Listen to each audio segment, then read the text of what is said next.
Hello. I'm not supposed to be here. Ah!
Hello, hello, hello, hello, hello, hello.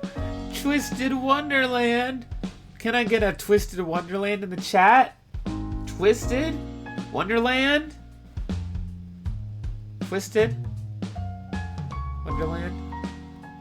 Twisted Wonderland!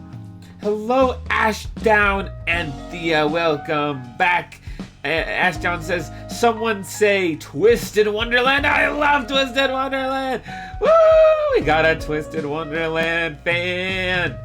That's what I'm talking about. And thank you for the star. Yeah, I love Twisted Wonderland too. It's really cool. And there's a book about it called Rose Red Tyrant, the novel. So we're going to be reading that today. If you missed the first part, it's up on my YouTube VOD channel. It shows it's me reading the first 2 chapters. We're on chapter 3 now. We'll be continuing in this book, this wild book, and see what happens. We literally have a Discord server for Erin streamers who enjoy Twist. What? Could you send me the link? I'd like to be in that. I didn't know there was Irium server, in the Irium server, Discord server like that. Woo! I can meet fellow Twist fans. Yeah, so I love reading the in-game stories. That's pretty much my favorite part of the thing. Both the main story that's voiced and the side stories that are unvoiced. And it's really cool to see, the characters in all sorts of different situations. And it's something I like about the unvoiced stories is that me and my sister and dad, we like to read them together and give voices to the, dub the stories. So it's really fun. And yeah, Twist is really cool. I like it a lot. And Ashdown says, didn't I see you on Hunter's stream? I was there. I raided into him and he was like, Keaton, thank you. It was awesome. Yeah, I saw him streaming the other day trying to pull for all the deuce cards. So yeah, I was definitely there. So that was awesome. That's crazy. Small world, huh? Wow. And you can send the link. Yes, thank you. Is Twitter okay to send a link? Yes! My DMs should be open there. Belle, welcome back. Hey, welcome in. Good to see you. Hello to you, my fellow Twisted fan. Oh my goodness, this is lovely. Sorry. Yes, absolutely. I am a long. Well, I was gonna say long-standing, but I've been a fan of Twisted Wonderland since I think about middle to late last year. So I'm relatively new, and I'm only on book 3 of the main story. But I really like all the characters and the game itself and all that. So it's really cool. That old guy, welcome in on a 2-stream streak on Irium. Thank you for the star, Bell, and thank you, that old guy, for the star. Ah, you're on book 2, says Bell. Nice. Yeah, book 2. I liked book 2. It was the one with Leona overblotting, so that was cool. Ashdown says, I downloaded the game February 7th, 2022. Holy moly, that's a long time. You are an absolute Twisted veteran. That's crazy. You're at the beginning of book 4. Yeah, okay, it's not just me. It's like, I'm interested in the story, but it's so, I want to, properly enjoy it and everything, so it's sometimes hard to, find a good time to read it. But I want to. That old guy on Twitch. Hello to you. I saw just now that you did get first on Twitch. So hello to you, that old guy, and congrats on getting first. Vastra says, greetings. I can eat at the Pomni Daisy Bell Harmony? You should send it in, Vastra. Record yourself with your Yeti microphone and say, I'm half crazy, all for the love of you. Like that. You should totally do it, Vastra. I was gonna do it, but it's, the post said to do the Pomni's part. I can do Jax's part, but not Pomni. Harmony's crazy. I mean, I could probably learn it, but it would take a while. Hello, welcome back, Gambler's Edge. Hello to you. We are reading Twisted Wonderland, the book today. Belle says, I'm going to say this, book 7 will hurt you with Lilia. No spoilers. Well, Fastra is a very big Lilia fan. I like him too, but Fastra's definitely the bigger Lilia fan among us. So, and she really liked book 7. So I look forward to seeing how it will hurt me, you know? And Ashdown says, I don't play the game. I love it so very much, I don't play it. And that's totally fair. You don't have to actively play the game to be a fan, you know? You can love the characters, the world, everything, without actually playing the game. I think you're still a valid Twist fan. Ashdown said, my wife. You mean Lilia? Yes, he's the perfect wife. Oh, and then Ashdown said, I'm gonna visit your Twitch, and then on Twitch I see a first-time chat from Ashdown saying, haha, found you. You found me on Twitch. Yes, this is my Twitch, and if you want to see my previous Twisted Wonderland VOD, you can go here. It's gonna be on that channel. Look at my playlists for Twisted Wonderland, me reading the Riddle book. Fasher said, wait, I missed what you said. I said you should totally send in your harmony, record it with your Blue Yeti microphone and Audacity, and then sing, I'm half crazy, all for the love of you, and then send it in. That'd be so awesome. Annoying guy came up to me? Uh-oh. Was he asking for your number again? Gavis Battle redeem. I love Gavis Battle. We have a fellow Gavis Battle fan in the chat, Ashdown.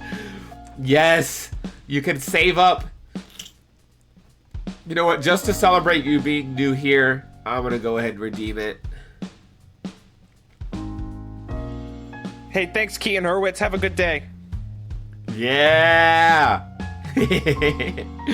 Yes, indeed. I love Gavis Battle as well. He's awesome. That old guy said hey to Fastra. Thank you. Of course. Brother, we're friends now. Hope you're okay with that. You know, I am. I'm okay with that. Like, you know, I think it's kind of like, what am I trying to say?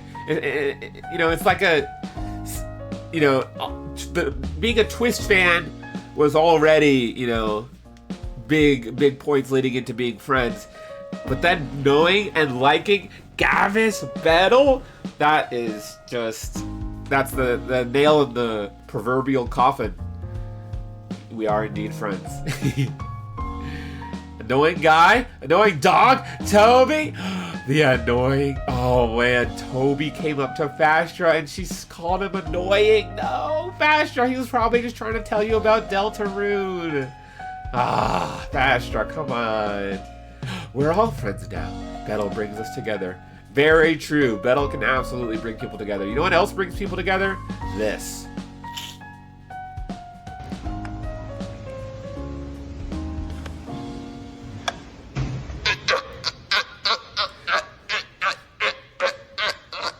I love that. I love that. Yes, Toby Fox.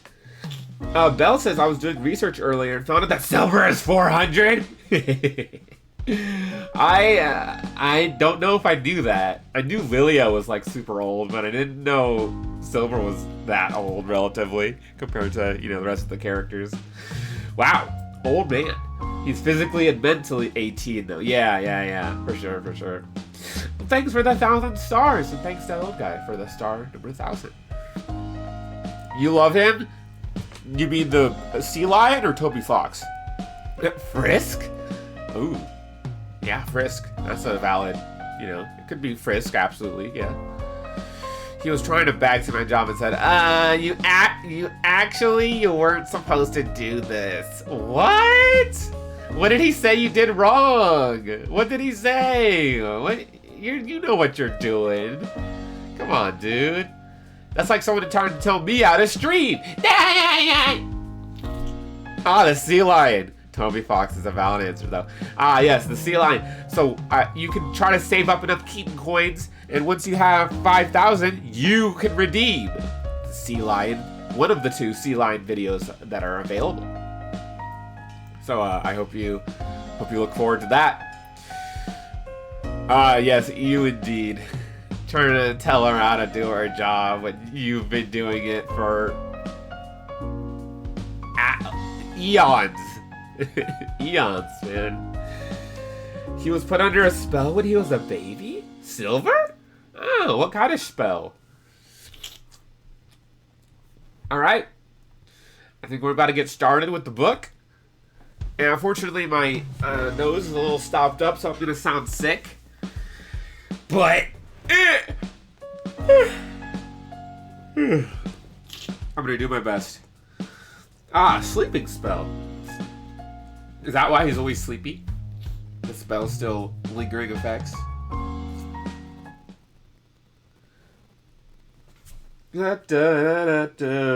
Who's ready for Twisted Wonderland Rose Red Tyrant the novel? Press 1 and chat if you are ready for Rose Red Tyrant the novel. Press 2 if you just work here.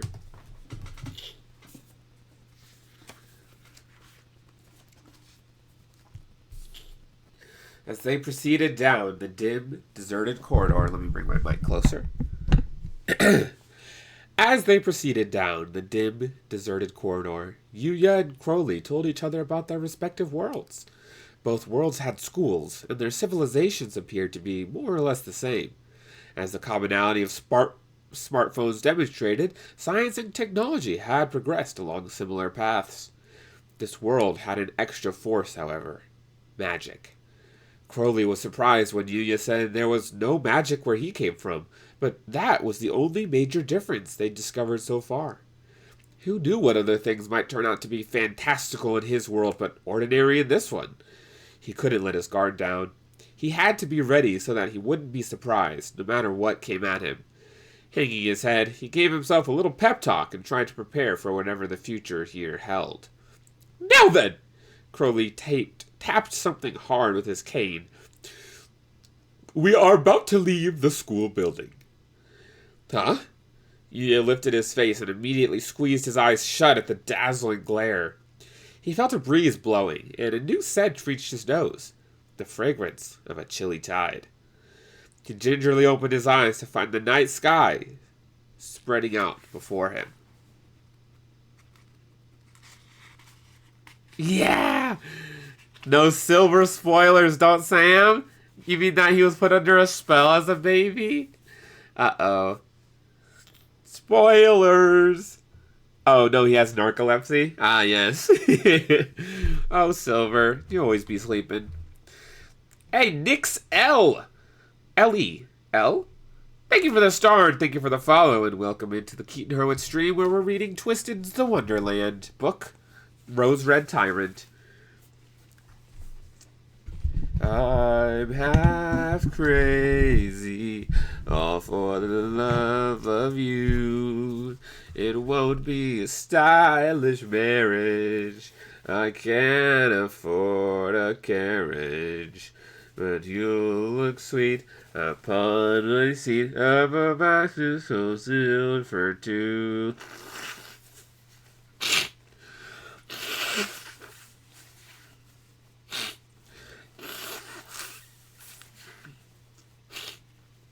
I'm trying to blow my nose.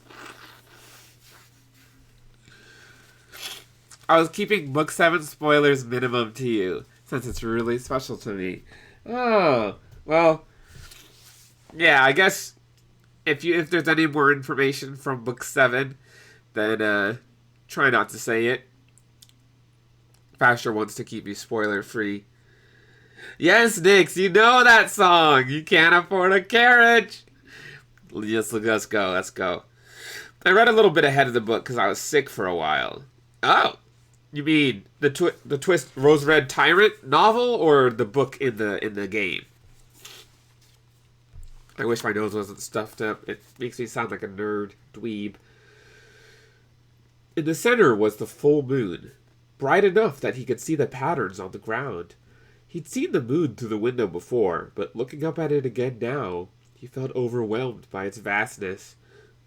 It was so bright that he couldn't see any stars. Huh? He frowned. Why would you have an orientation at night?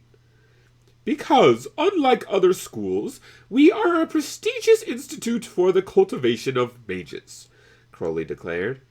Naturally, we hold our important ceremonies at night. Makes sense, Yuya replied. Here it was already Here it was already, the first piece of this world's unexpected common sense.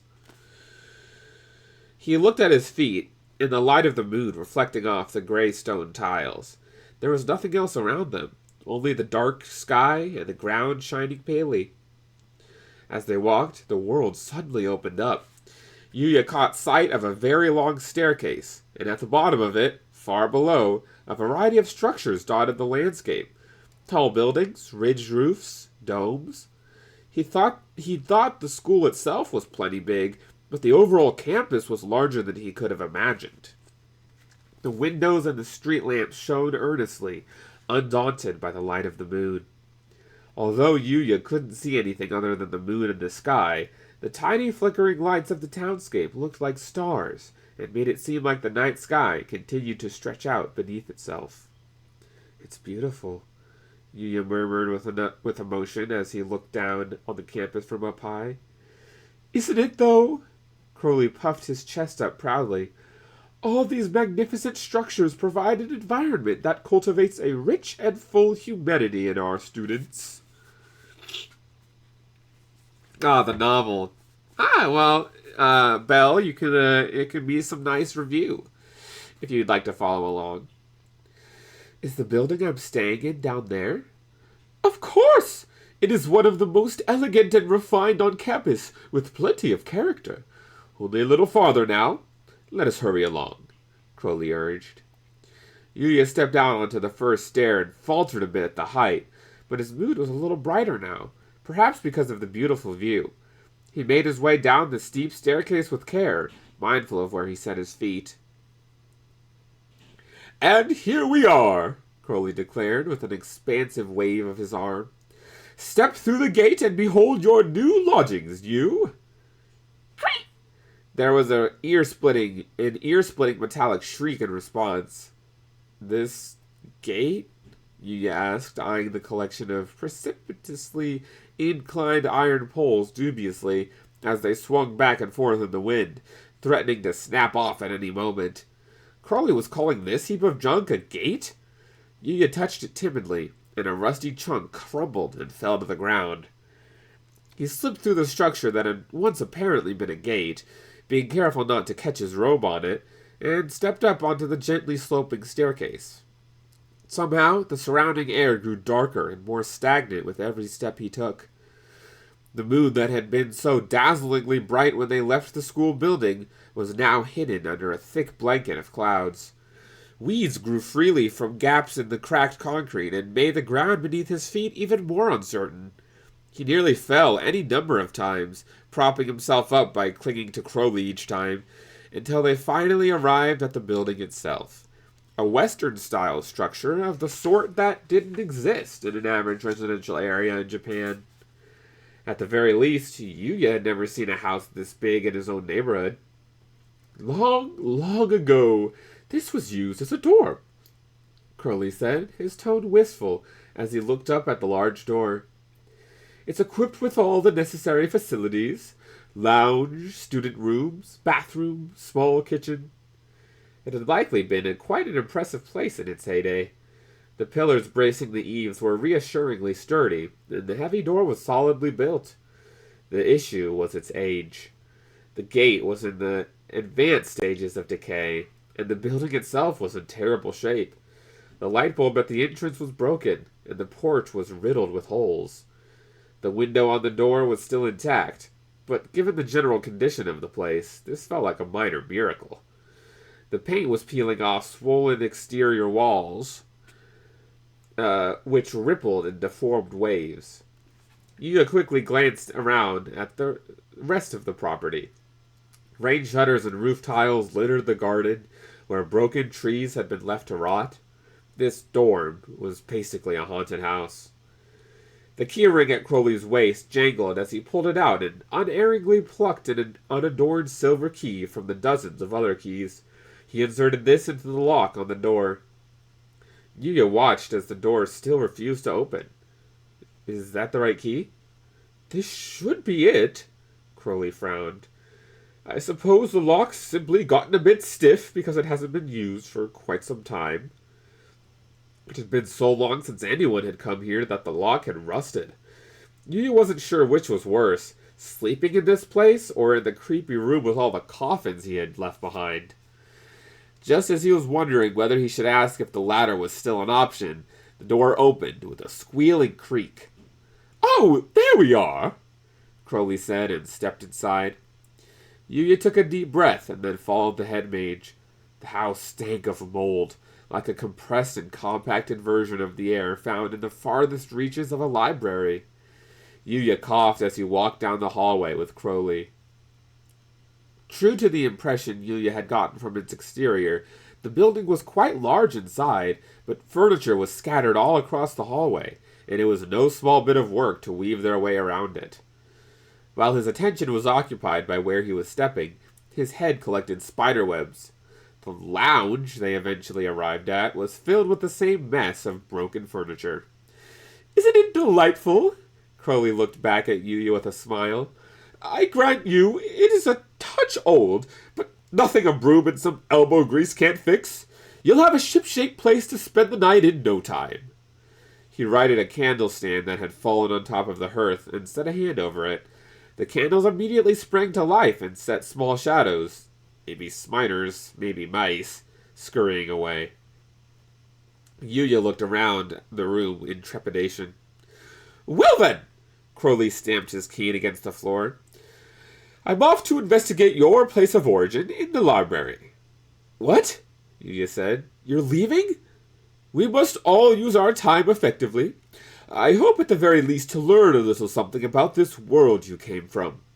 Crowley grinned and dipped his head, causing spiderwebs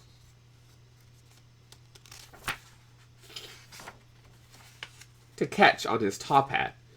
"I'll no doubt return shortly. Please feel free to make yourself comfortable." He left Yuya in the lounge and firmly closed the door behind him, bringing down a storm of accumulated dust. "Make myself comfortable," he says. Yuya muttered under his breath. He was more likely to choke to death on the dust swirling through the air. With a sigh, he set himself to cleaning the lounge so he could spend the night there. Candle holder in hand, he stepped into the corridor, careful of the warped floorboards under his feet. He tentatively opened the small door at the end of the corridor and found a storeroom, just as he had expected. He took an ancient broom from inside and returned to the lounge. He yanked open the windows and began to sweep the floor, pulling up a thick layer of dust like peeling skin.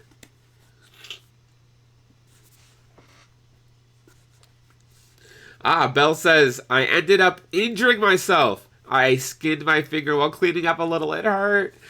Well, that's crazy. It's just like how how Yuya's cleaning the ramshackle door in the story right now. But I am sorry to hear that you hurt your finger.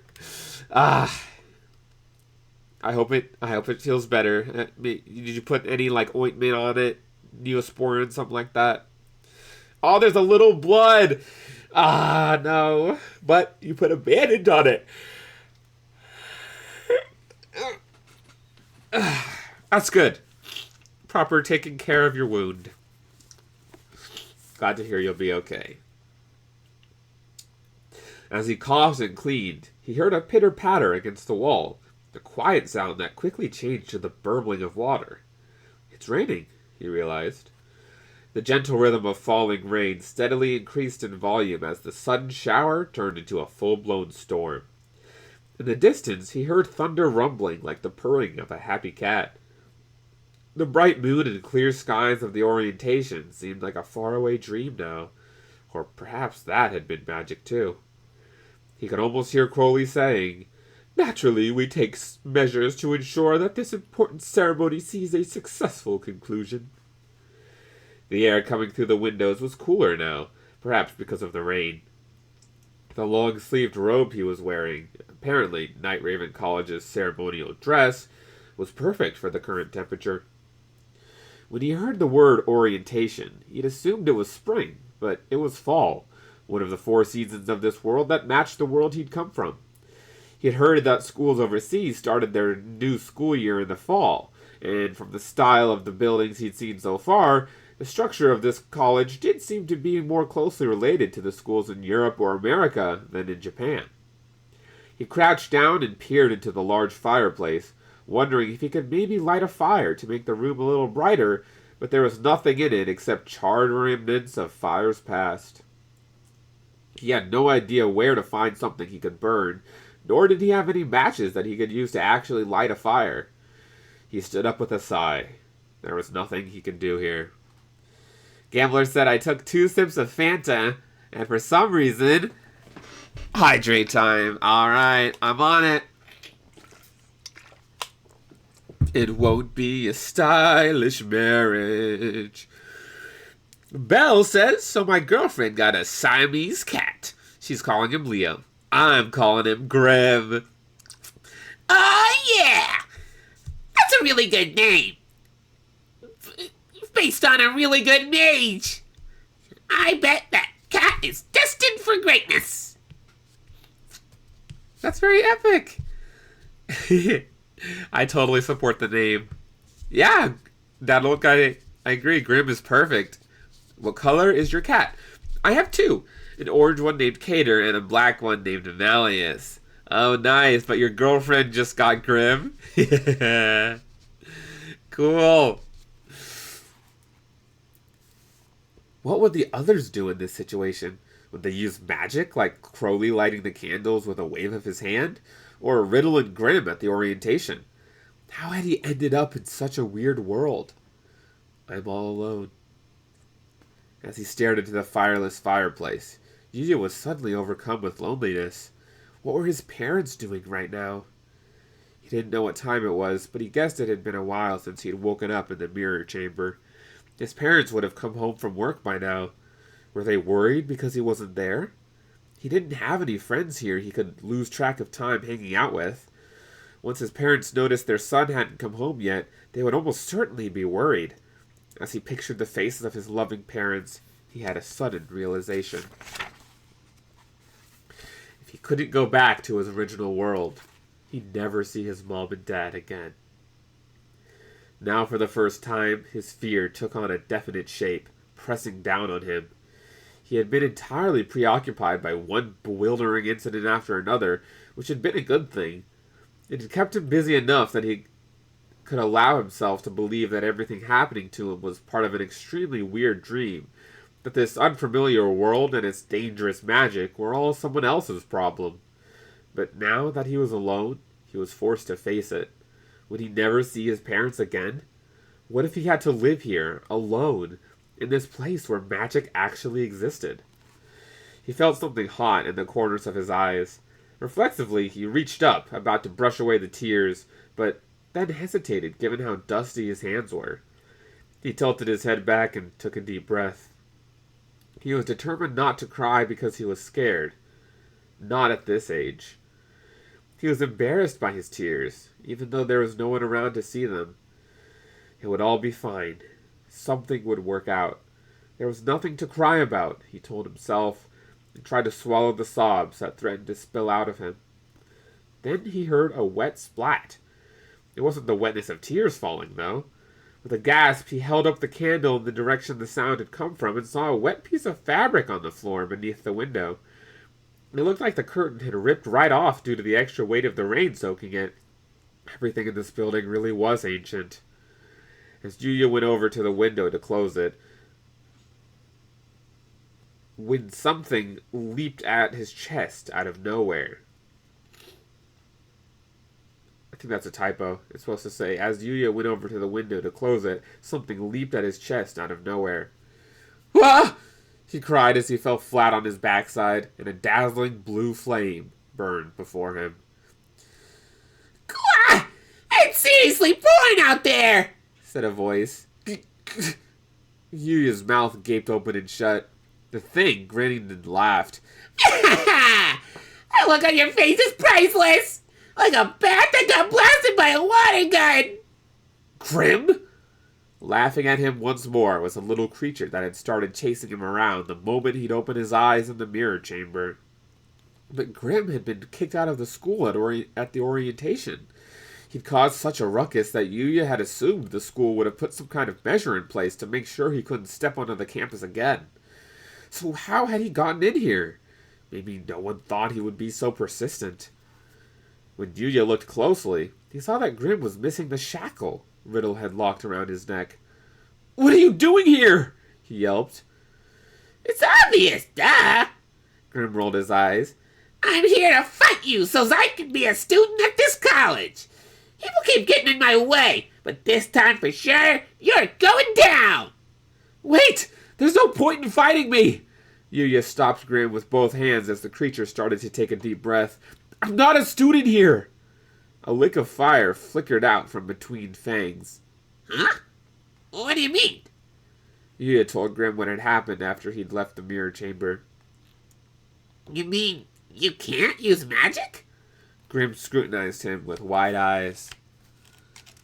Fascia said, "I'm in a building of the future? Do what? Would you care to elaborate? Fascia of the future?" Future. Odd stick. Comes to Irium. "Thank you for the star, Stick, and welcome in." Belle says Cater wants to be anywhere I am, and Malleus doesn't care. That is so sweet. Little opposite personalities there, the little kitties. Stick says, "I am at the store, but I'll keep the stream open, but sound down." So you cannot hear me right now, but regardless, I shall respond to your chats. I appreciate it, Stick. I'm having the stream open. Belle says Yuya is handling this better than me. I'd be panicking and crying. Yeah, he is. But now that Grim's here, hopefully that can kind of help. I don't know if Grim's exactly the person you'd want to go to for comfort, but we'll see what happens. Very fancy hotel. You should take note of it so we can stay there a night, Fastra. We'll spend one night there. Squidward! Yes, Mr. Krabs. So yeah. You can't use magic? Exactly, Yuya nodded. Whoa, didn't see that one coming. Grim shook his head slowly. Sucks to be you. You don't have to actually say it, Yuya groaned. The desire to flee that had welled up in him during the orientation was rekindled. He wanted to be anywhere but there. As if to strike the final blow on an increasingly despondent Yuya, Grim let out a huge sigh. So beating you to a pulp's not gonna get me in, huh? Well, guess I better think up another way. "Another way?" he asked. Yep. Grim edged closer. I take you hostage and threaten the head mage. Yuya shoved the creature back with the broom. Although Grim seemed to have given up on the idea of fighting him, he couldn't let his guard down just yet. "Why don't you give up already?" Don't be stupid. I ain't never given up. Grim declared, and leaped up onto the back of the sofa. Even in that position, he still wasn't quite at eye level with Yuya. Nevertheless, he began to speak with overwhelming passion. I was born to do this. I'm a magical prodigy who's got the makings to become one of the greatest mages who ever lived. Which is why I figured I'd be a shoo-in for the famed Night Raven College, and why I was waiting and waiting for that black carriage to come for me. And yet, it never did. Grim fell silent, drops of rainwater falling from the tips of his drooping ears. He looked so much like a stuffed animal when he wasn't moving that, with him soaking wet and hanging his head like this, Yuya almost felt sorry for him. While Yuya struggled with how to respond, Grim suddenly shook himself like a dog and water went flying everywhere. Grim snorted. His brash grin was back on his face. That dark mirror and the head mage got no eye for talent. I'm totes destined for greatness, to be the most powerful mage ever. Not letting me in is a great loss for the whole wide world. I am going to school here, whatever it takes. "But you don't know what they'll do to you next time," Yuya protested. "You're already in so much trouble. Just give it up." Never! I will be a great mage! Grim screeched, and it was clear that he would not listen to a word that Yuya had to say. Yuya couldn't handle Grim setting everything on fire again, so he held his hands palms out, placatingly. "Okay, fine. I get it.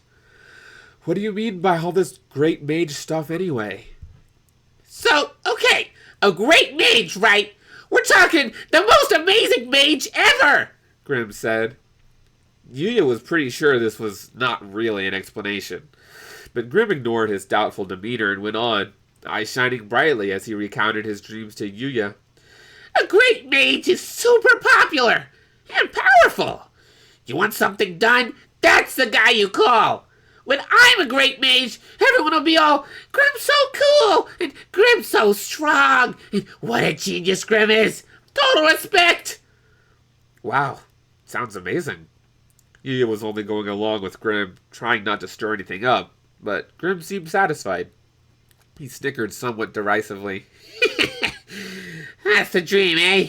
But too bad for you. Can't use magic, so you can't be a great mage, okay? What I'm saying here is, you got no chance. I'm maybe fine with that, Yuya said. Liar! Ain't a soul alive who doesn't want to be a great mage. Grim crossed his arms with a malicious smirk. No point in pretending you're all tough. I mean, truth is, you gotta be wishing you could use magic like me. Yuya pictured it for a moment. What if he could use magic? It would be handy and probably lots of fun. But that didn't mean he was stewing in his own thwarted ambitions or feeling panicky. Grim could boast and brag until the sun set, but Yuya didn't feel so much as a twinge of jealousy toward these magic users. Do you even get it? Grim stammered. If you were a powerful mage, you could do anything! Everything! With magic! Magic. Parallel world. Yuya honestly couldn't care less. He only wanted one thing right now, to go back to his own world. You've got some screws loose, buddy. Grim pursed his lips in a pout and sat on the sofa. Suddenly, he opened his eyes wide. Whoa! The bottoms of my feet are all white! Wow, they are. Yuya peered at his paw pads, which now looked like bits of cotton. I guess it's because you were walking around this dusty place after getting soaked by the rain. Yuya had only finished cleaning half the floor, after all, and hadn't even gotten started on the sofa. Dust? Grim looked around like he was only just noticing the state of the room. Oh yeah, everything is all whitish. It stinks like mold. How am I supposed to sleep here? Get cleaning already. Huh? Yuya wondered whether he'd heard wrong. Did you just say sleep? Yep. Grim nodded firmly. You're planning on staying here? You betcha. You seem like a guy who maybe gets it. I won't take you hostage for now, so give me a place to live instead. But, Grim, Yuya protested, you just got thrown off campus. The head mage is going to be back soon, and honestly, I really don't need any more trouble. You gonna shoo me out into this rainstorm? Grim turned incredulous eyes on him. You're a cold one, dang. So you're saying you don't care if my fur gets soaking wet, and I catch a cold, and it goes and turns into pneumonia? I didn't say that. I mean, I didn't, but Yuya really didn't want to aggravate Grim, but he got the feeling that letting the creature who disrupted the orientation so spectacularly stay was only going to be a headache for him. While he struggled to decide what to do, Grim suddenly screeched and leaped up. Ah! Something just fell on my back! Huh? Was it? Yuya looked up at the ceiling and glimpsed a wet spot. Of course there's a leak. How old is this building? Ah! Grim snarled. Get up there and fix that garbage roof! I can't. Yuya stared at him blankly. I've never repaired a roof before in my life. You could just use magic! You could just magic those holes! Oh, wait. Right. You can't use magic. Grim burst out laughing. Man, you're so useless! Okay, fine then. Boring guy like you could just go and get a boring bucket or whatever, can't ya? Yuya turned exasperated eyes on Grim. This creature clearly only cared about himself. Grim rolled around laughing on the sofa and then abruptly stopped. Yeah! What? More rain? Yeah! Yeah! Grim reached out toward Yuya. Are you trying to give something? He held his own palms out in return, and these were slapped away immediately. No, you don't! Grim yelled. Behind you! Behind me? Yuya turned around and saw white smoke drifting up the middle of the room. He assumed at first that it was another fire, but he couldn't see any flames. Where was this smoke coming from? He cocked his head curiously to one side as he looked down and then up. The white smoke echoed with laughter as a face formed within the shapeless mist and met the astonished Yuya's eyes before it started flying around the room.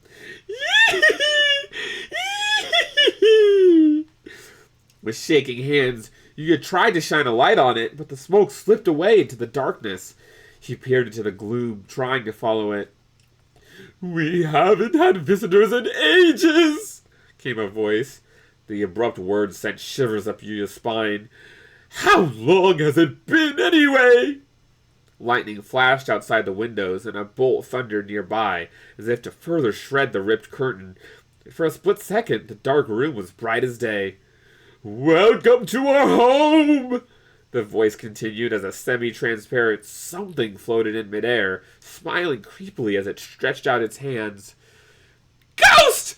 Yuya yelped. White, floating, and see-through, Yuya and Grim were definitely staring at a ghost. Stay away from me! Grim cried, whipping the ghost with his tail. But the white haze only vanished into nothing for a moment before quickly coalescing again into its original form. No matter how hard Grim tried to smack down the ghost, his tail simply passed right through it. Meanwhile, the ghost seemed utterly unfazed by the entire situation. What in the world? My tail's all tingly! Grim tucked his tail between his legs and shrank back against Yuya's legs. The ghost giggled gleefully again. Yuya suddenly realized they weren't up against just one ghost. Several pairs of eyes appeared in the air, all of them staring down at him from every direction. "Always nice to have visitors," one ghost commented. "We get so bored, you know." "All the people who used to live here got scared of us and ran away," noted another. "Real weird." Their white bodies had no legs, instead stretching and trailing off into nothing, like a lizard's tail. They bobbed toward Yuya and Grim, gently, but with an air of finality, somehow. Yuya felt a powerful chill. As the ghosts approached, he felt as if he'd been tossed into a vat of ice water. His legs trembled, his jaw shook, and his teeth chattered. He wondered if the icy tendrils creeping up from his feet would eventually reach his heart. He could see the light of the candle on the table through the bodies of the ghosts. "We just want some new pals to play with," a ghost said as it leaned in, colored red by the flame, and its face was abruptly enormous, lips pulled back in a frightening snarl of a smile. "How about we make you into ghosts?" Maybe it was because his legs were frozen, or maybe it was the terror, but Yuya couldn't move. Or scream. He was rooted to the spot, while next to him, Grim's ears twitched. He guessed Grim was probably just as scared he was, and lowered his gaze, then nearly did a double take. The look on Grim's face was the exact opposite of what he'd expected. Grim's nose was wrinkled, and his throat rumbled with a low growl. Flames flickered out from between his fangs, and his eyes blazed with outrage. I ain't afraid of ghosts!" he exclaimed. When the ghosts had first appeared, Grim had shrunken up against Yuya in fear, but he had clearly gotten over that initial shock. All his fur was standing on end as he aggressively leaned forward. How could he be so determined even now? Yuya looked on in surprise while Grim stood on all fours and shouted, "I'll show you what I got! Prawn!" The area around them grew abruptly brighter.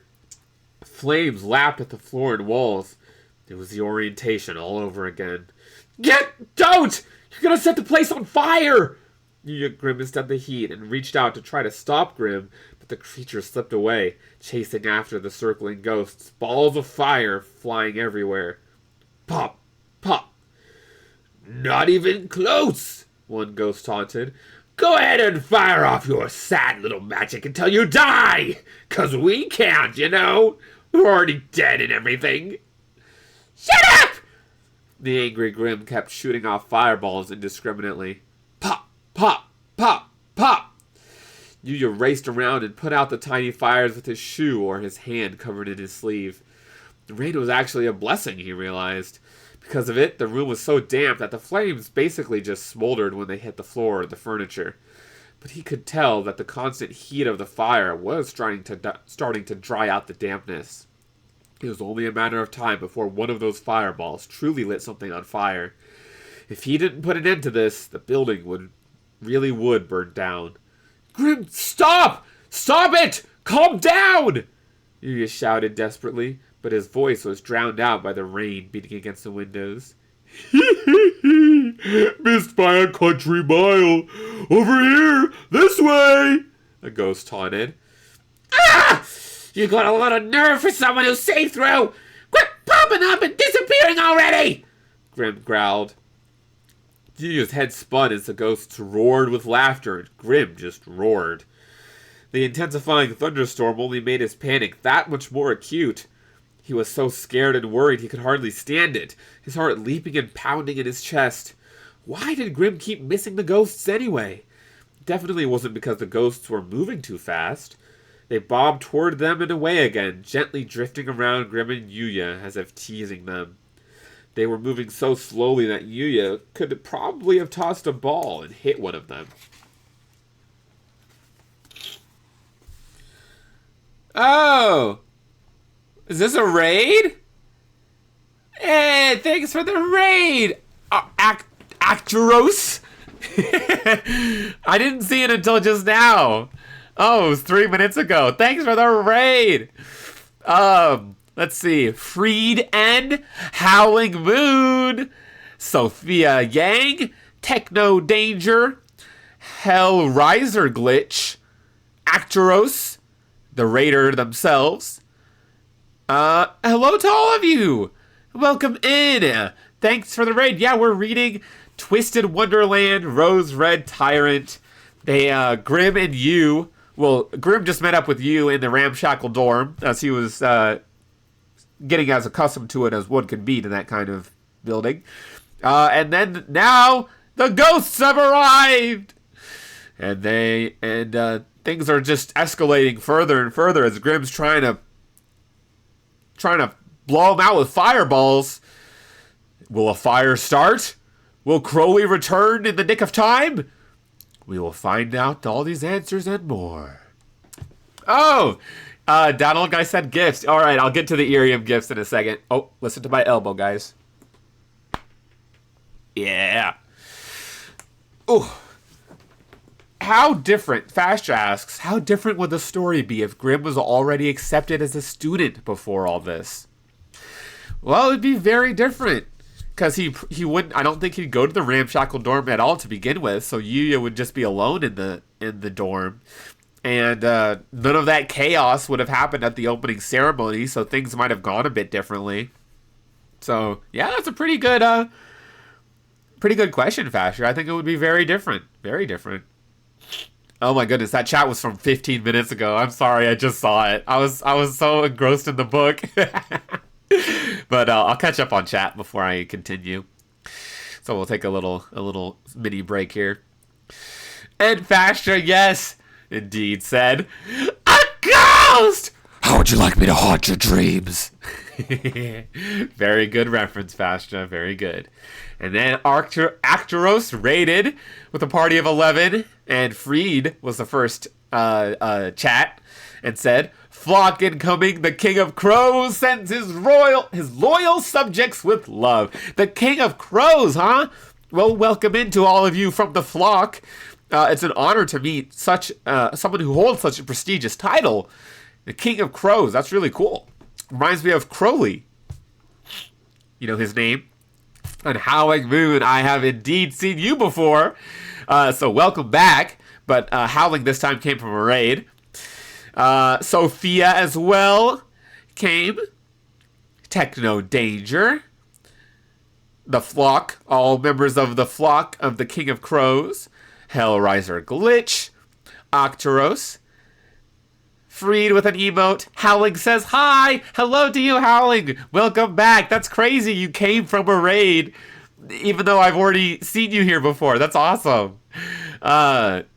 You're the only one I recognize. To everyone else, it is nice to meet you for the very first time. My name is Keaton Hurwitz. I am a pianist VTuber, and I mainly play video games, but as you can see today, sometimes I read. And I like to read Twisted Wonderland. I like trying to give voices to the characters.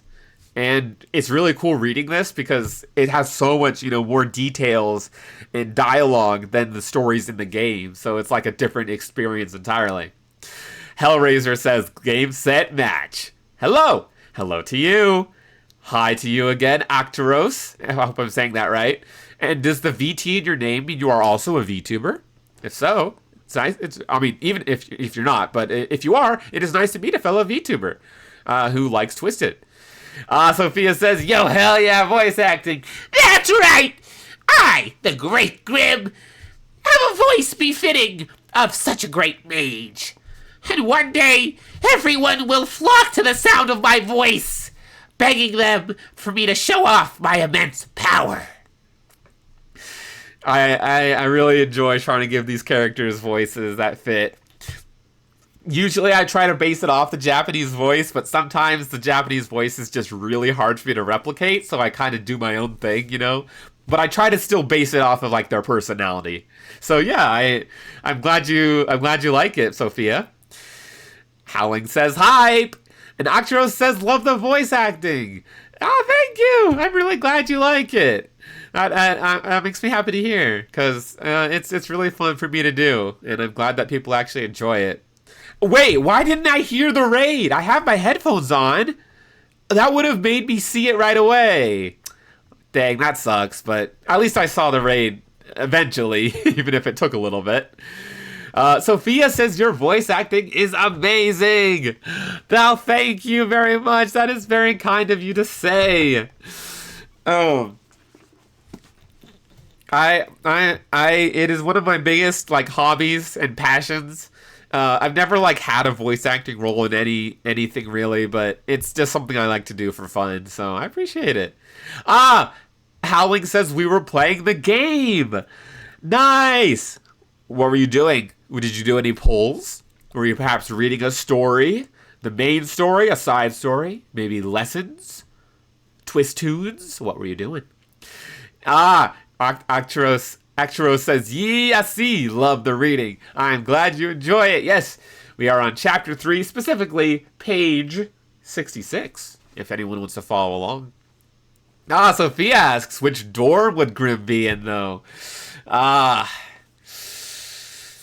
Maybe Savannah Claw? Just because he's, kind of wild. He'd be like, yeah, let's go compete in a spell drive. Let's do this. That's my guess, but I'm open to other answers. Actoro says I'd say Savannah from what I've seen. Hey, let's go. I didn't even see that. I swear, I just happened to say the same answer. And then Sophia says probably or Diasomnia and Scarabia. Okay, I can see it. Diasomnia, he would be like, I am akin to the great Malleus. I deserve to stand alongside him in this dorm. And then Scarabia. Now, I don't know much about Scarabia, besides, Kaleem and Jamil. But, that could be a good fit. Octoro says, I'm a better crow than Crowley. Now, that's a big statement there. That's because Crowley, he's a very distinguished man. So if you're a better crow, then you must be quite an incredible avian. Piano, yippee! Yes, Sophia, if you'd like to see me play piano, you can head to my VODs channel, which I will put in the chat right now, and go to the playlist called Playing Piano, or Piano Playing, one of the two. And you can hear me play the piano. Did you finish the game? No, I did not. My sister Fastra is caught up on the main story, and we do the events as they come out. But I myself am only on book 3 with Octavanel and Azul and his contracts. Octoro says, we were playing the game. We just finished book 1. Hey, the Heartsabule one. Nice. Yeah, book 1 was my first exposure to the Twisted Wonderland story, and hearing Hane Natsuki's performance as Riddle was really what first kind of roped me in. You know, like hearing him overblot and hearing him cry and his backstory and everything. Like, yeah, book 1's great. And it's a really good introduction. Yes, you are. What was that too? Maybe, were you talking about voice acting? Yeah, I'm a little behind on chat. Oh, and you are indeed a better crow than Crowley. Let's go. Love that we do the same voice for Grim. Yo! A fellow crow of culture, I see. That's awesome. So you do voices too? He pulled 3 SSRs? What? What were they? Who were the SSRs? We did do some pulls. I got lucky. Apparently you did. 3 SSRs. Holy mackerel. Oh, I know he's not Ignahide. Yeah. Hellraiser. I couldn't really see that being a good fit. He'd be like, what is all this stuff? I don't know how any of it works. Oh, interesting. Hell nah, Idio would trap him the second he steps foot in the dorm. Yes. I don't want this cat going around. This monster. He just meant the VT. Oh! Oh, you are indeed. Ah. Okay, not a better crow. You were talking about being a VTuber. Well, hello, fellow VTuber Twisted fan. I appreciate it. I was I was a little behind on the VTuber on the chat, so I didn't see that. I want to see your model. Where can I see what your model looks like? He pulled Sebek, Crowley, and Trey. Nice. Trey's one of my favorites. I love his interactions with Riddle. And, you know, how he is a good foil to Riddle. Trey's really cool. Oh, I always love the voice acting. Let's go. Yeah. Just giving voices to these characters is super fun. And plus, I like giving voices to characters in, like, other games that have dialogue, like Breath of the Wild. Most of the dialogue is unvoiced, except for a few cutscenes. So I like doing it in Breath of the Wild. Undertale, Deltarune are great examples. I love giving voices to those. Idia loves cats? Ooh, the lore from Fastra. So you think he'd like Grim? He has to have interacted with Grim at some point, right? What happened when they interacted? Yep, you got Crowley, Trey, and Sebek. Very nice. I mean, I am better. You are a better crow. You know, I'll take your word for it. I mean, especially if you just got 3 SSRs, that has to mean something, right? You're all good. I appreciate it. Sebek, yes, you are looking at the voice of Sebek himself, that old guy. My voice is sore after screaming for Riddle's blot. Wait, you were voicing the main story? Oh, so did you like repeat after the Japanese, or did you mute the Japanese voice? How did that work? But absolutely, yeah, Riddle just loses it. I can see why your voice would be sore. We gotta read the vignette, says Fastra. We can do that soon. We can make it happen. Hellraiser says, I love how I'm a big Ignahide fan who got most of their SSR cards. Ignahide fan. I really like Idia. Just his antisocial nature and how he's a big gamer like I am. Ortho's cool too, but Idia is definitely my favorite of the two. Yeah, I repeated after. Gotcha. That's awesome. Well, I'll have to see if I can swing by when you're voicing another of the Twisted stories. Did you do all of book 1 today, or did you just finish book 1 today? All right, and on the Irium side of things, 2,000 stars. Thank you, that old guy, for star 2,000. And Stick gifted Heaven, yeah. Thank you for that, Stick. Belle says, I saw something on TikTok that theorized the reason you in the anime is able to survive everything is because of Grimm. Oh. Would you care to elaborate? How is Grimm, important in that regard? Oh, thank you for the rose, Belle. I appreciate that. I'll be behind because I have to do dishes. Understandable. I just loaded and unloaded the dirty dishes, unloaded the clean dishes, loaded the dirty dishes before stream. So I understand. Apollo 18, welcome in for the very first time. And Belle says, done. You're already done with the dishes before I even got a chance to read that you had started them? Well, welcome back. I went from chapter 8 to the end of book 1 today. All right, that's still quite a lot, right? Is there like 20 chapters, if I'm remembering correctly? So that's awesome. Seems like you had a good stream. I once got SSR Book 7 Ortho 2 times in one 10 pull. Whoa. 2 Ortho SSRs. Oh. That's insane luck right there. And you seem to really like, since you said you really like Ignahide, that's like awesome. Especially awesome. Yes, thank you, Sophia and Octros. There are 28 books, or chapters in book 1. So that's quite a lot. That's a lot of voicing. Rest your voice. Drink a lot of water. Because that's a lot. That's a lot to read. Let me go to your channel real quick and see if I can see what your model looks like.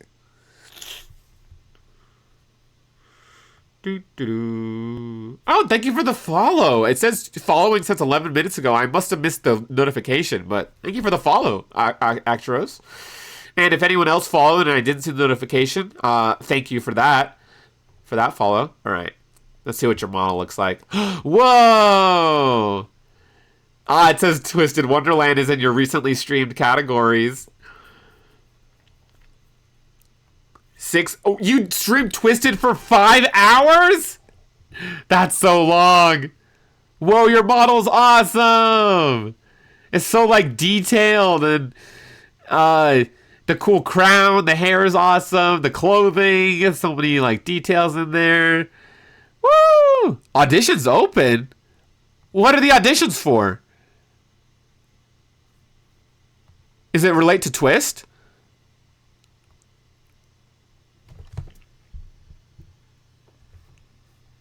Whoa, your voice.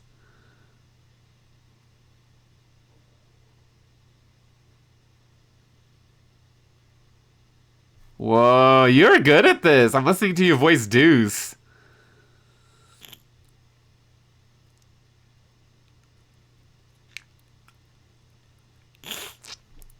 Wow. Well, auditions are open until the 22nd. I want to audition. I don't know what it's for, but I like auditioning. Howling says, Glitch and I have known each other for a while. We keep finding each other via Twisted Wonderland streams. Let's go. That is an awesome way to find, to find someone. Okay, so they go by Glitch. Okay, I was calling him Hellraiser, but Glitch. Gotcha. That's really cool. And then, where was I? Actro says, I love the music theme and the notes on your face. Thank you. Let me show off for a little bit. Look at my starting soon screen.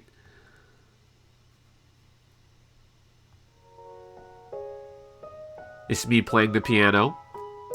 The audio isn't me playing the piano, though. This is just a recording. But this is my starting soon. Here's my BRB. Laying on the piano. And then my ending.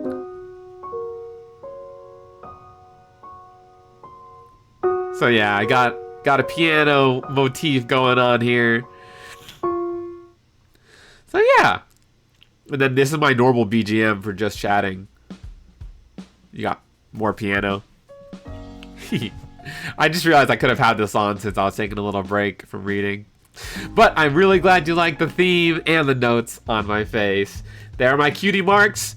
They've been here ever since I was born, so, you know, I guess I was destined for greatness. Yeah, just a little. Thank you. Yeah. That was awesome. I wasn't expecting. I guess I don't know what I was expecting, but that, like, your voice was very. It sounded great. Like it sounded like a good fit for Deuce from what I was listening to. That's cool.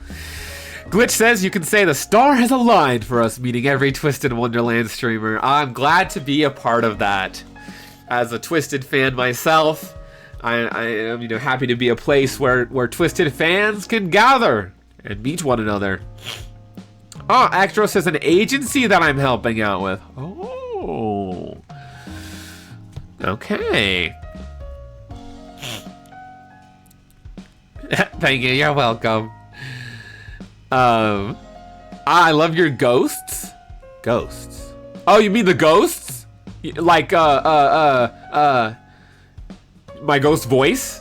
The voices for the ghosts? Yeah, they're pretty fun. I'm glad you like them. Actro says it's for female talent, sadly. Ah, yes, so that is not me, but well, I hope your auditions go well. So cute. I'm glad you like it. Thank you. Thank you. Glitch says, I go by Hellraiser, Glitch, or Hell. All right. I might use Hellraiser because when I say Glitch, it makes me think of the people who made Digital Circus. So I might say Hellraiser. But, Actros, not that that's a bad thing. I really like the Digital Circus. I'm actually dubbing it tomorrow. So if you guys, you know, if you do like my voice acting, tomorrow, after the Eerium Spelling Bee, I'm going to be dubbing some of the Twisted Wonder Digital Circus. I don't know how many episodes. I'm just gonna kind of go as long as I can and then stop, you know, when I feel like I need to stop. So yeah, you could hear a bit of Kinger. I think I accidentally killed Kane. So yeah, we're gonna be doing Digital Circus tomorrow. So that, you know, feel free to come by for more voice acting. Love it! Oh, thank you! I'm glad, Actros. I appreciate that. The sleepy boy. I was sleeping. Let's see him one more time.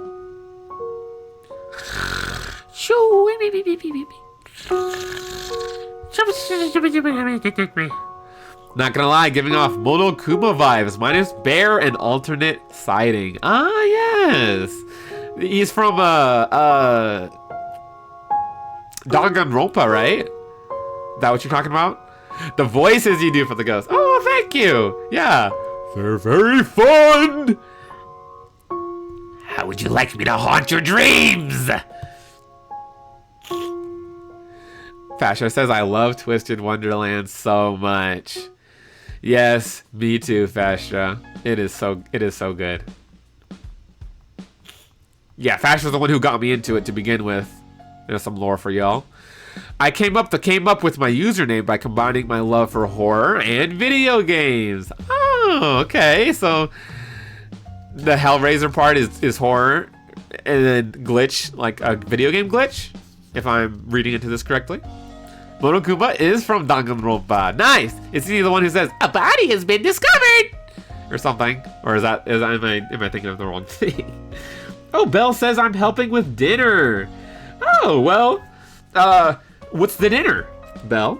Would you care to share? And Nyx Ellie, that's who I thought you were talking about. Wait, did I miss something? Did it not show me the chat? Well, welcome in, Nyx. Or welcome back, I should say. Who did you think I was talking about? I think I might have missed a chatter or something on my end because I don't see what you were referring to. And Belle says spaghetti. Nice. Spaghetti's really good. I could use some spaghetti right now. All right, who's ready to continue? Let's get this story back on the road. What's up? Yes, the ghosts were moving so slowly that Yuya could probably have tossed a ball and hit one of them. Did the ghosts have some kind of special power? He examined them carefully. No, it was Grim. He was closing his eyes every time he let loose a fireball, and there was no way he was going to hit anything firing blindly like that. At last, the flames began to eat away at the sofa. I have to stop this. Yuya clenched his fists in determination and crept toward Grim. The monster was totally focused on the ghosts in front of him and had apparently forgotten all about Yuya. Waiting for the moment when the jet of fire streaming from Grim's fanged mouth broke off, Yuya grabbed Grim with both hands and lifted him up into the air, then started running, eyes straight ahead, not looking back. He couldn't dodge the ghost blocking his way forward, so he slipped right through its white body. He reflexively screamed at the sudden chill that wrapped around him, which felt like standing in front of an open refrigerator door.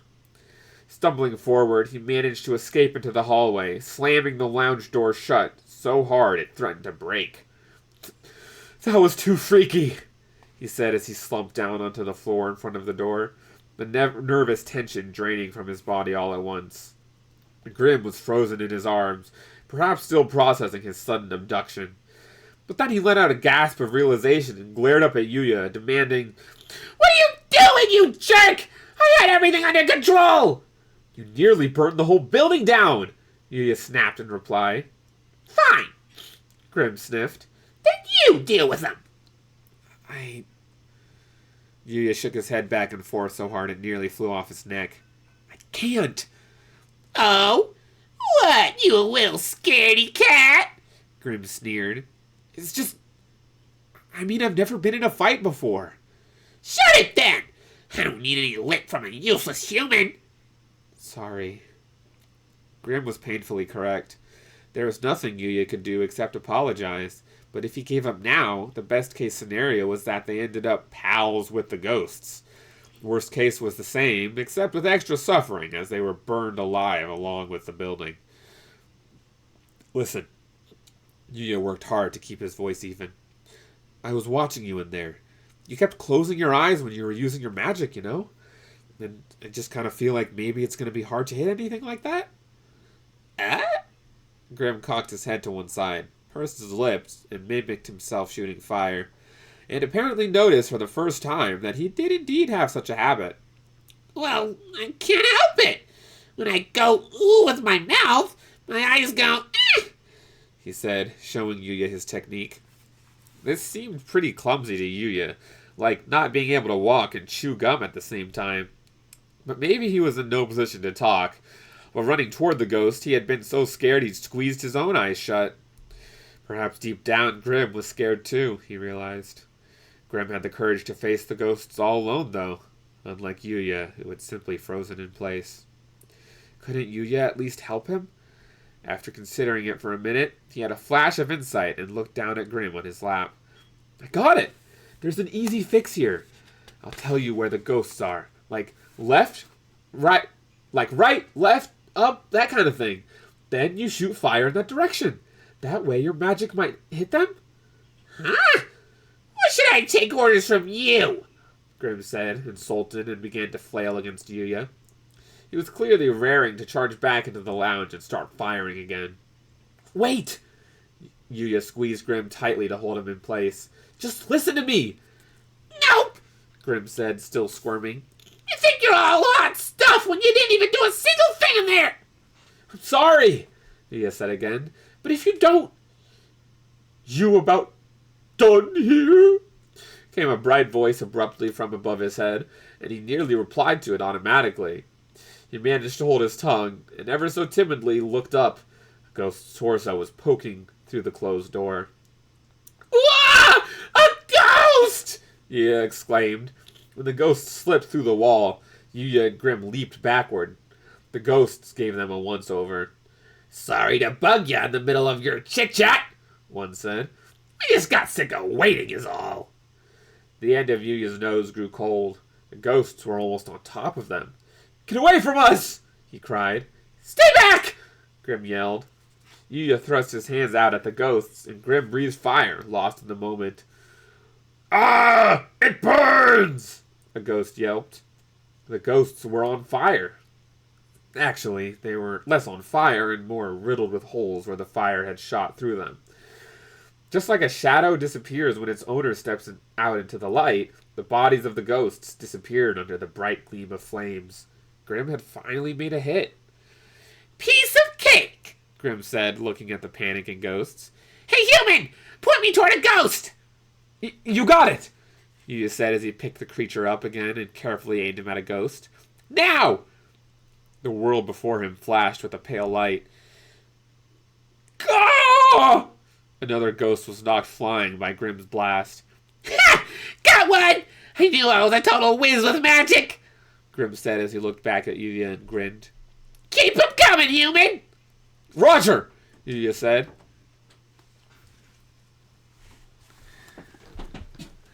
A body has been discovered, and you got so much time to investigate the crime and find out who done it, says Hellraiser. Oh, that old guy came in unexpectedly with some pasta. It is pasta. I guess I'm going to eat this real quick. Do do do. Ah, Belle said, not gonna lie, I thought you were going to read my horror AU. I can definitely read that. I just, yes, I am interested in reading that, but not this time. I already had this book lined up. Butler Seabass, my #1 matey, my #1 pirate in arms. Hello to ye, Butler. Hello, stranger. Pinch. Hello to you, Butler. Good to see you. I'm just reading a Twisted Wonderland book right now. I'm actually taking a short pasta break, and then I'll be reading a Twisted Wonderland book. How are you? I'm pretty good. A little hungry, but now I'm about to fix that.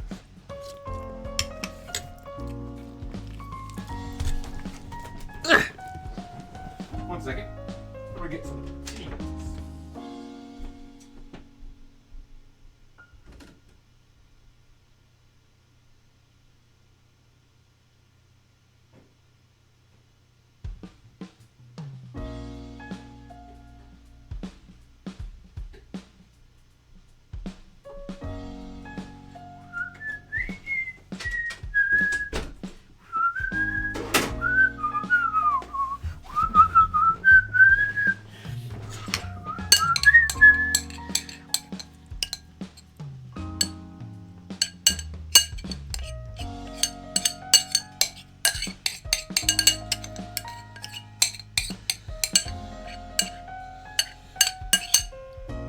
There we go.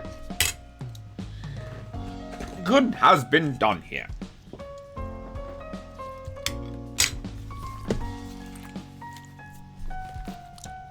Let me see if I can figure out why the alert didn't play when I got the raid. Because then I would have liked to be able to hear it. You know what I'm saying? Nice, glad to hear. I can't stay long today. Oh, that's all right. I appreciate you coming by, though, Butler.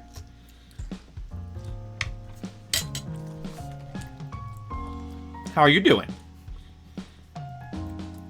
Okay. La la la la la la. La la la la la la.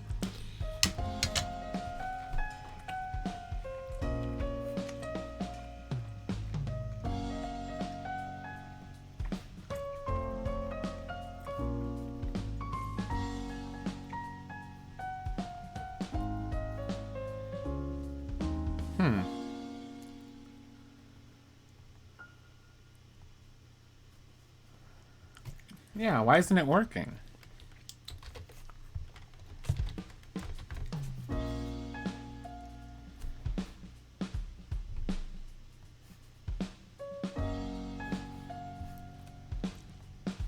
Why isn't it showing?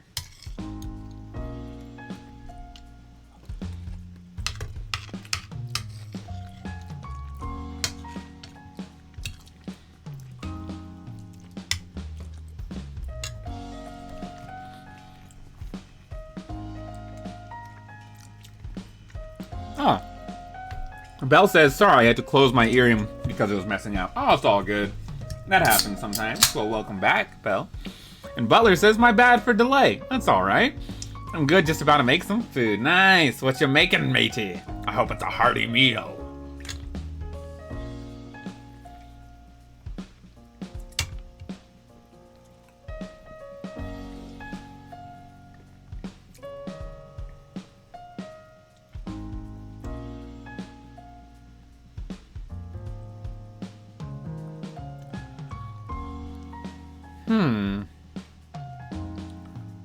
This is odd. I wonder why it's not working. It showed up on my stream preview, but not on OBS.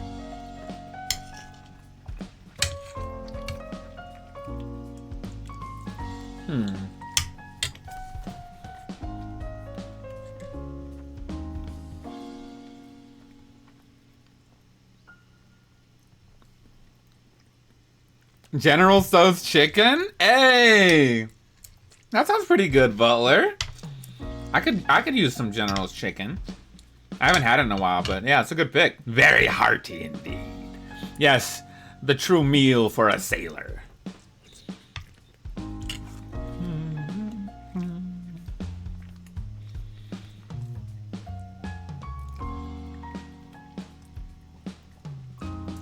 This is so weird.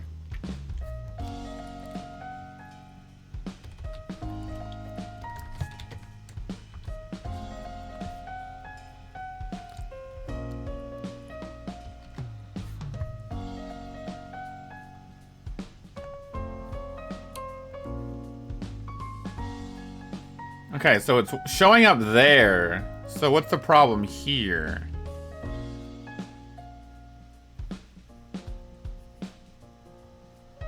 This is so weird.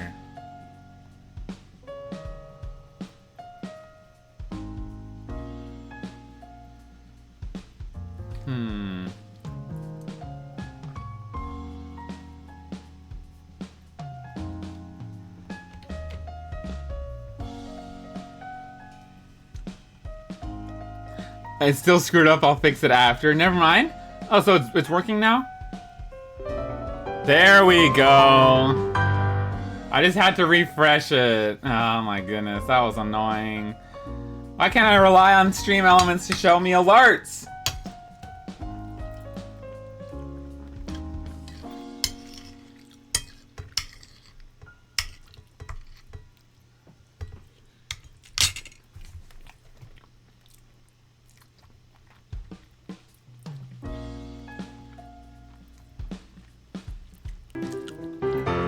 There's the Octoros raid.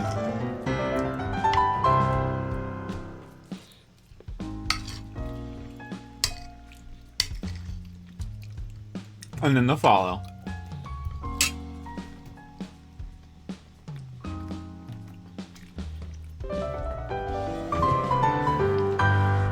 Now all is as it should be.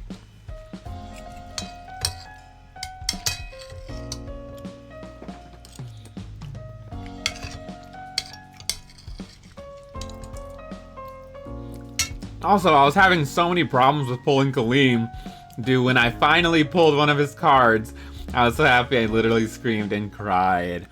Nice! I'm glad you got Kaleem! Which one was it?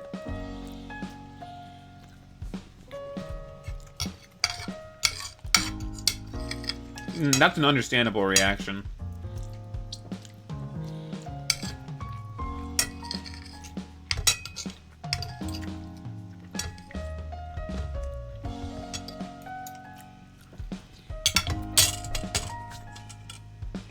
Delicious.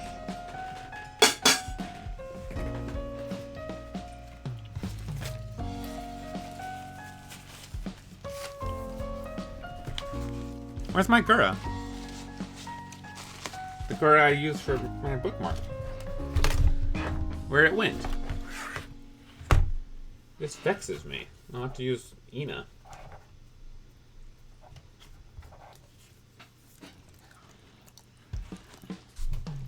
His gym outfit or PE.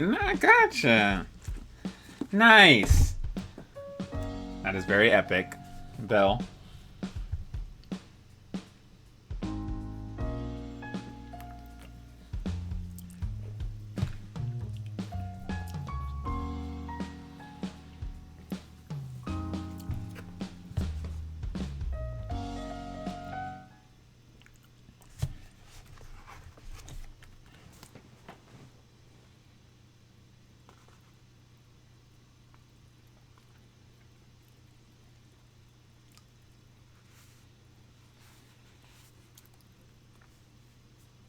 All right. Ha! Got one! I knew I was a total whiz with magic! Grim said as he looked back at Yuya and grinned. Keep 'em coming, human! Roger, Yuya said. Though Grim had objected to Yuya's earlier suggestion of telling him which way to aim, they were essentially doing that now. But they were moving together rather than Grim obeying Yuya's orders, which seemingly made this arrangement more acceptable to Grim. In fact, he seemed to be having fun as he let his fire fly. Yuya supported him with both arms, as if he were gripping a hose with the water turned all the way on, and together they dispersed the ghosts. I am the greatest! Grim crowed. You're heavy.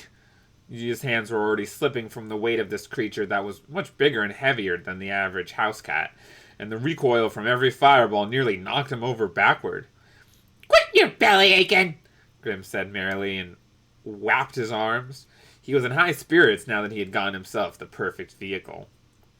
When the flames hit the ghosts, instead of spreading, they quietly fizzled out like they'd been doused with water. All around them, Yuya could hear the soft hiss of ghosts disappearing. A ghost wailed. No fair ganging up on us! Shut up! Grim snarled. There are way more of you! One ghost after another fled through the wall. Yuya chased them into the lounge and surveyed every nook and cranny of the room, holding Grim at the ready. A chorus of ghostly voices sounded. Whoa!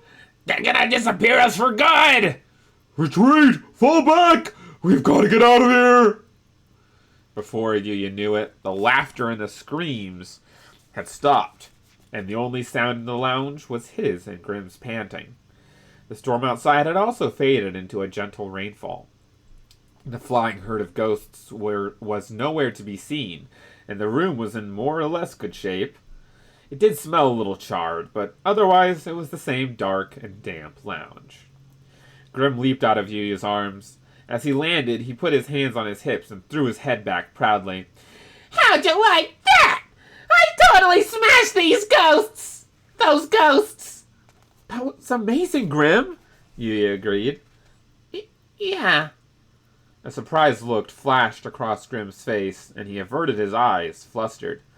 He had been so confident and full of pride, and yet when someone actually paid him a compliment, he seemed oddly flabbergasted.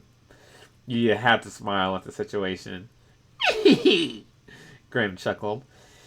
You were maybe alright yourself. His grin was as malicious as ever. But Yuya wasn't frightened by it the way he had been the first time he'd seen it. What disaster has befallen this place? Came a loud cry from behind them, sending a jolt through both Yuya and Grim. They looked back in trepidation and found not a ghost in the doorway, but the head mage Crowley. Thank goodness it's you! Yuya exclaimed. He was about to explain what had happened when something shot out in front of him. This again! Grim snarled. When Yuya looked down, Grim was tied up with the head mage's tough love. I heard screams as I was returning, Crowley said, lifting Grim with one hand. So it was this creature again! Quite the stubborn little beast, I suppose he was getting up to mischief here, too. He looked ready to throw Grim through the window, so Yuya hurriedly grabbed his arm. No, that's not it! I was attacked by ghosts, and Grim saved me. Crowley frowned. What do you mean? So, earlier? Yuya began to explain about Grim coming in through the window, the ghosts attacking, and the two of them working together to chase the ghosts away. I see. The head mage nodded. Then the screams I heard were those of the ghosts? Exactly! I'm innocent, I tells ya! Grim thrashed around, held by the scruff of his neck. Now that you mention it, Crowley mused, I do seem to recall that some mischievous ghosts took up residence in this dorm and scared away all the students. I'd completely forgotten that was why it was abandoned. You were going to make me spend the night in a haunted dorm? You forgot it was haunted? What if I'd actually been turned into a ghost? What would you do then? You put this question to him in gentler terms, and Crowley laughed. Absurd! That was merely an old ghost joke. He looked thoughtfully down at Grim hanging from his hand. But to think that this one here would assist anyone. You've done well to tame such a ferocious monster. Excuse me? Tame? Grim snorted derisively. This kid's a total waste of skin, but I managed to make him useful. There, you see? Crowley gestured toward the angry Grim. Very defiant. You have remarkable skills to be able to bend one like this to your will. He mustered up the courage to ask what he really wanted to know. Head mage? He began. Yes?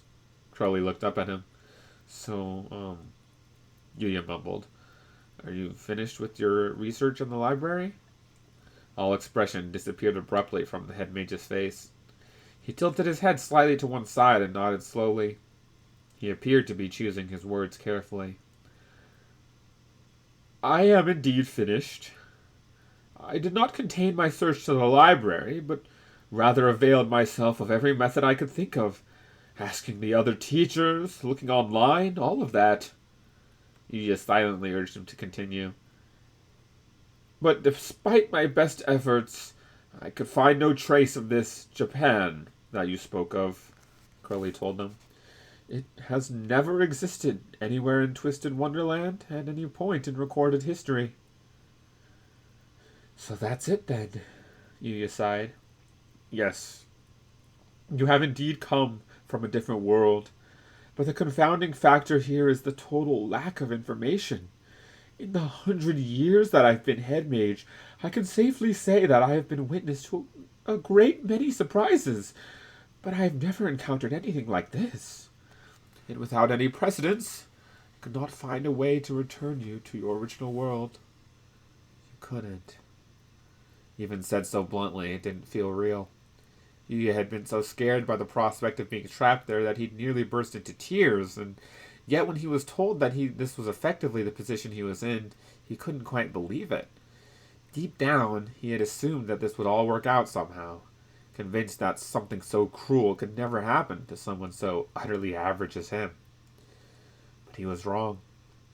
No one knew how to get him home. If there was some way to do it, it was not going to be easy to figure out. How was he supposed to keep going now? What was there to live for when he woke up in the morning? Crowley lowered Glim to the floor and cleared his throat. Yuya automatically shuddered. Well, this is difficult to say, Crowley began. But given that you are not a student at our fine college, I cannot allow you to stay here for free. Education must be fair above all else. Okay. Yuya could only hang his head at this. However, Crowley paused thoughtfully, I believe accommodations might be made if you would consider working for me. Huh? Yuya's face shot up, and he stared at the head mage. Except for the faculty, everyone employed at the college is a ghost. But a staff of ghosts is not always optimal, you see. Crowley's eyes shone. It was hard to tell because of the mask he was wearing, but his mouth was curling up slightly in what appeared to be a smile. It would truly pain me as an educator to abandon a boy without a penny to his name. I would personally find it a great help if you were to do odd jobs on campus while I attempt to find a way to return you to your original world. As for pay, well, that would be an amount commensurate with the work performed. He smiled. What do you think? Yuya wanted to hug him. He'd been able to keep going for now. He'd be able to keep going for now, at least. Crowley was giving him a roof over his head and food on his table, not to mention a purpose. "I think that sounds great," he said. "Thank you so much." In his great relief, the tears he'd held back earlier rolled down his cheeks. "Dear me," Crowley laughed. "Well, my charity knows no bounds. Oh, there is just one condition." "Sure," Yuya nodded. "What is it?" "You must attend to Grim," he stated firmly. "Huh? Grim?" He pointed automatically at the disgruntled monster, and Grim's ears twitched. What? Me? "Yes," Crowley replied. "Given that you are unable to use magic, I am somewhat concerned about leaving you alone on campus, you. But with Grim by your side, you should be able to handle anything that might come up. Monster and magic-free alien. It's best that the two of you join forces, and from what I can see, you've already gotten quite friendly." "But Yuya protested, but Crowley cut him off. "He is unusually persistent, you see. Who knows what he'll get up to if left to his own devices.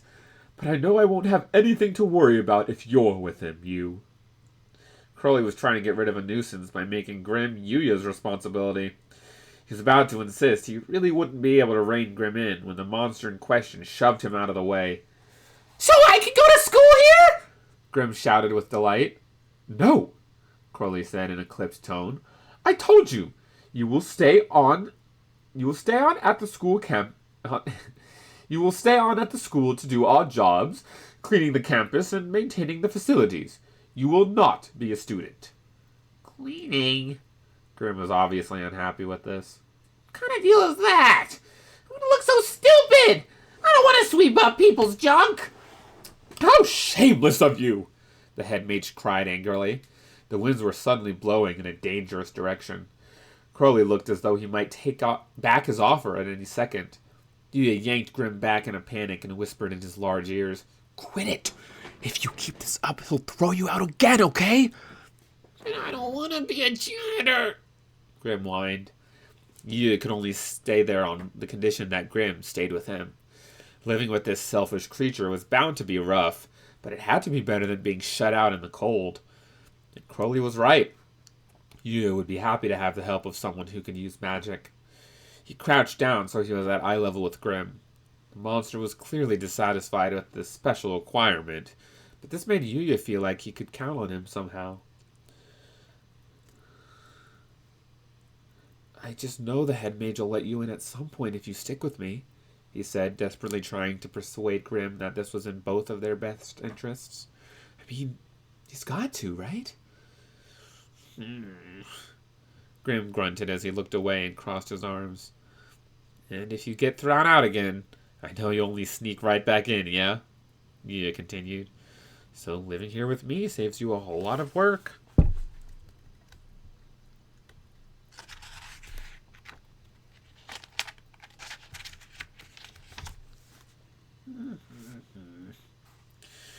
"They'll feed you, and you won't have to wander around in the rain anymore." "Feed us? Grim turned and met his eyes. You mean I can have a can of tuna whenever I want?" "Yes, exactly." He bobbed his head up and down. Tuna was Grim's thing? You could probably make that happen. Perhaps Yuya's pleas had struck a chord, or maybe Grim realized that the arrangement was to his advantage. He put his hands on his hips and said, "Fine. I will deign to live here with you. And I'll work. For now, anyway." "Wonderful! It's a done deal, then," Crowley nodded, having watched over the proceedings. "Once you've finished with your official duties, you may, of course, make use of the library and the other facilities as you please. I've no doubt that you would like to do some research yourself, Yuya. You may also use this dorm, however you'd like." "Great, thanks," Yuya said. Crowley took a silver key from the bundle on his keyring. Yuya recognized it as the key to this building from the glimpse he'd gotten when they had first arrived at the dorm. It was a simple old thing, but it was scratch-free and gleaming brightly, as if someone had taken good care of it. Yuya clenched it tightly in his fist. "Thank you so much for this opportunity," he said, shaking Crowley's hand with his free hand and letting out a sigh of relief. He wouldn't have to worry about how he'd get by while he figured out where to go from here. He and Crowley grinned at each other, while at their feet, Grim tapped his claws loudly against the white bag Crowley was carrying. This is smelling real good, Grim remarked. Ah, so you noticed, Crowley exclaimed, delighted. There's a pot of soup in there. You are hungry, aren't you? So it is food! Grim leaped forward. No! Crowley yanked the bag up and handed it to Yuya. You'll share it nicely, and you'll do the same tomorrow as well. Starting now, the two of you are one. Now that Crowley had mentioned it, Yuya was very hungry. He hadn't had anything to eat since his lunch at school, and he had no idea how long ago that had been. His stomach was growling. Take this as well, you. Crowley held out a soft package, and Yuya took it in his arms. What is it? He asked. Bedclothes and a school uniform for you to wear tomorrow.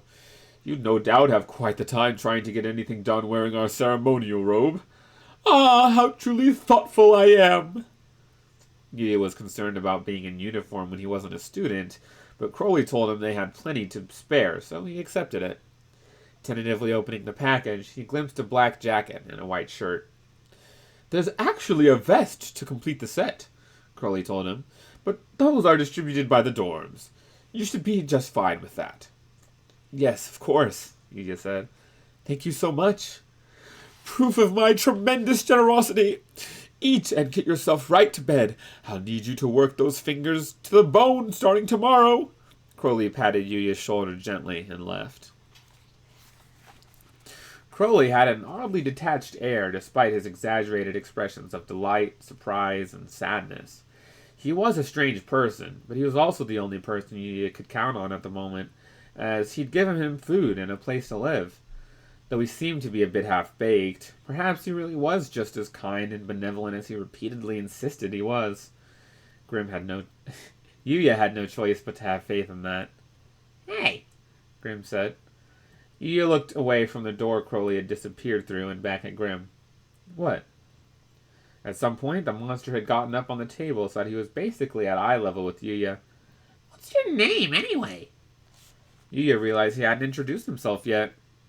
Yuya Kuroki. Yeah. Grim frowned. That's a tough one. I'm just gonna call you you. Rejoice, you! Super genius and future amazing mage Grimm's decided to make you his henchman! He thrust his chest out in a show of extreme confidence. The white fur there was fluffy and looked soft to the touch. He seemed so pleased with himself that Yuya couldn't bring himself to be annoyed at this absurd declaration and simply laughed instead. Grim was selfish and reckless, but he was also forthright. Yuya felt like he was right to rely on this little monster and his magic ability. It emboldened him somehow, and he suspected his new roommate would be coming to his rescue again and again. Thanks. He extended a hand to shake, just as he had with Crowley. When he gripped Grim's small paw, the tips of sharp claws grazed his palm. He started a little, but they didn't scratch him, and the soft paw pads felt nice in his hand. Grim flashed his teeth. Okay then, hand over the grub this second! And we find ourselves in chapter 4. I shall put an end. I shall put it to rest for now. I have some things to take care of, and then I'm gonna go to work, sadly. So I will see you all next time. Thanks again for the raid, Actoros, and welcome to everyone who came from their chat. Fasher says, me when I'm able to find a parking space on one of the busiest streets downtown. Yeah, Pog, dance time.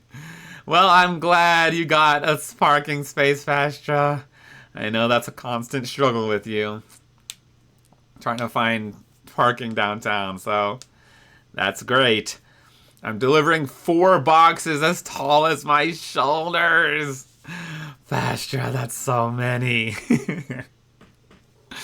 Holy moly. That's crazy. You're Hercules. Yes, you are,